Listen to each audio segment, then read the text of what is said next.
Assalamualaikum warahmatullahi wabarakatuh. Waalaikumsalam warahmatullahi wabarakatuh. Semua yang coba kita menambahkan, terima kasih pada kesempatan kali ini kita akan melanjutkan pembelajaran kita tentang peta kekuatan politik. Peta kekuatan politik. Sebelumnya kemarin kita sudah belajar tentang ilmu politik itu sendiri. Ada yang masih ingat ilmu politik itu apa? Coba.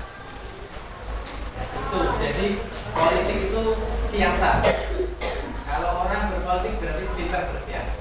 Intinya itu. Nah, oleh karena itu pada kesempatan kali ini sebelum masuk pada materi, Bapak akan menjelaskan terkait dengan tujuan pembelajaran kita pada kesempatan kali ini. Ya, tujuan pembelajaran kita yaitu siswa dapat menelaah dinamisasi dan stabilisasi peta politik dan penggolongan kekuatan pemerintahan. Untuk berikutnya, dalam pembelajaran kali ini nanti akan Bapak sampaikan tentang pengantar peta kekuatan politik, terus kekuatannya itu sendiri. Partai-partai politik itu memiliki kekuatan di lokasi mana saja dan prosentase berapa kekuatannya itu nanti akan dianalisis dalam pembelajaran kali ini. Dan di dalam berpolitik itu juga ada yang namanya demokrasi. Yang namanya politik itu tidak terlepas dari yang namanya demokrasi. Pesta demokrasi itu melahirkan pemimpin-pemimpin hasil atau dari partai politik itu sendiri.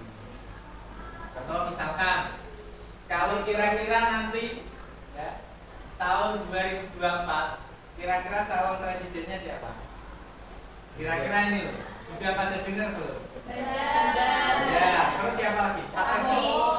Prabowo, Sandi, terus siapa lagi? Megawati, terus siapa lagi? Ridwan Kamil, ya itu adalah bakal capres di tahun 2024. Untuk penentuannya kan masih belum, sementara baru masih promosi dulu. Oh ini loh, saya nanti siapa lagi jadi calon presiden 2024. Nah, dalam pesta demokrasi itu akan melahirkan pemimpin-pemimpin yang lahir dari partai-partai politik. Ya anak-anak semua ya. Jadi, dalam kegiatan berpolitik itu sendiri, setelah hasil pemilihan umum dilaksanakan, setelah terpilihnya lembaga legislatif, eksekutif, ya, itu semuanya memiliki kekuatan sendiri-sendiri. Misalkan terkait legislatif, di mana legislatif itu di dalamnya adalah terdiri dari berbagai partai politik. Misalkan terkuat adalah PDI, nah berarti di Senayan sana, di kantor DPR sana, pemegang suara terbanyak itu adalah PDI Perjuangan. Biasanya penentuan ketua DPR juga disesuaikan oleh pemilik kekuatan terbanyak di DPR. Selain itu juga partai politik pemenang pemilu juga biasanya melahirkan presiden. Kayak kemarin 2014, 2019 partai pemenang politik kan PDI. Nah, kebetulan presidennya juga kader dari PDI.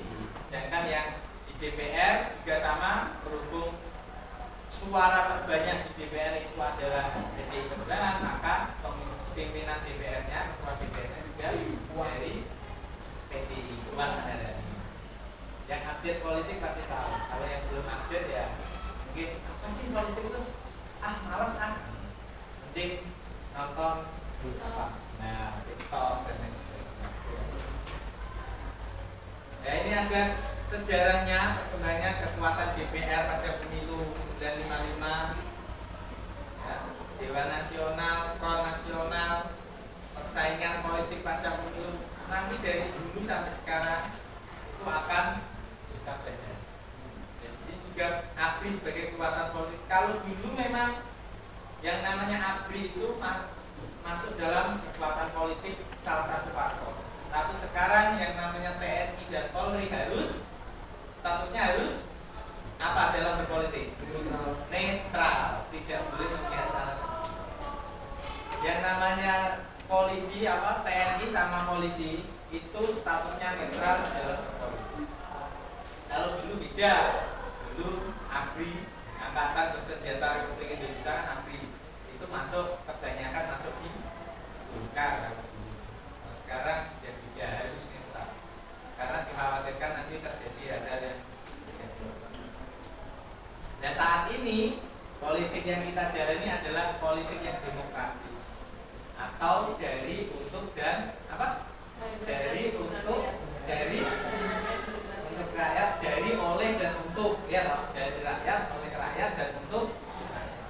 Jadi kekuatan politik demokrasi terbesar saat ini adalah di tangan rakyat.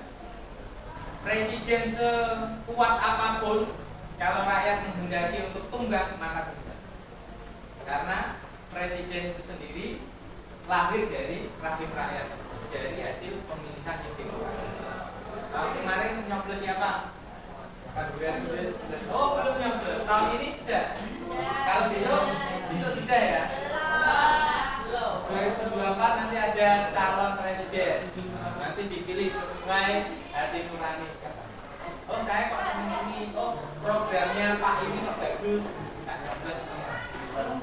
Ya itu yang namanya politik demokratis.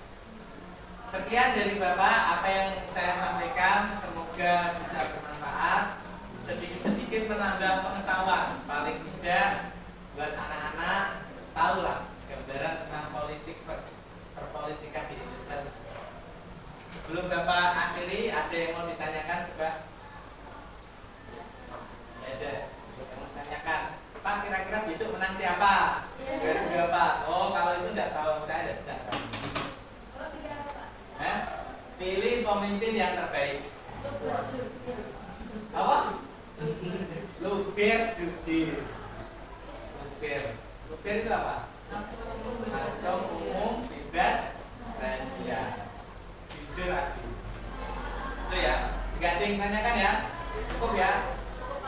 Untuk tugasnya nanti kita diskusi nanti pada kelompok tangan.